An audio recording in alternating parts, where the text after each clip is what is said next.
அனைவருக்கும் வணக்கம் பிள்ளைங்களா. நீங்கள் ஆரோக்கியத்துடனும் செல்வ செழிப்புடனும் வளர்ந்த காமாட்சி தாயாரை பிரார்த்திக்கிறேன்.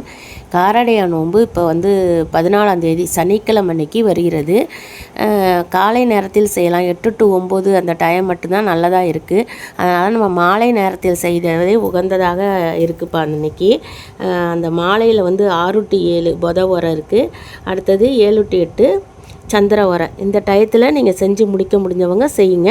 அப்படி முடியாதவங்க 9 to 10 குரு உரை இருக்கிறது. அந்த நேரத்தில் நீங்கள் அம்மனுக்கு அடை படைத்து நோன்பு கயிறு மாற்றிக்கொள்ளலாம். அதுபோல் பார்த்திங்கன்னா நமது சேனலில் காமாட்சி அம்மன் விருத்தம், காமாட்சி அம்மன் அஷ்டகம், காமாட்சி கவசம் இது எல்லாமே கொடுத்துருக்குறேன்.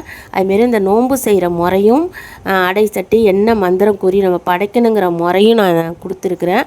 உருகாத வெண்ணையும் ஓரடையும் நான் தாரேன், என் கணவரை என்றும் பிரியாத வரம் தாயே, இப்படி நம்ம தமிழில் சொல்லி வழிபடுவது ரொம்பவும் சிறப்பு. நம்ம 25 வருஷமாக இந்த காரடையா நோன்பு இருக்கிறோம் பிள்ளைங்களா. இந்த காரடையா நோன்பு இருக்கிற பிள்ளைங்களுக்கு கணவர் ஆயுசோடு இருப்பதோடு பேர பிள்ளைகள் குழந்தை குடும்பம்னு தீர்க்க சௌமங்கல்யத்தை இந்த தாய் தருவாள். நீங்கள் நம்ம சேனலில் தெரிஞ்சுக்கலாம். நன்றி. நான் உங்கள் சக்தி உமா.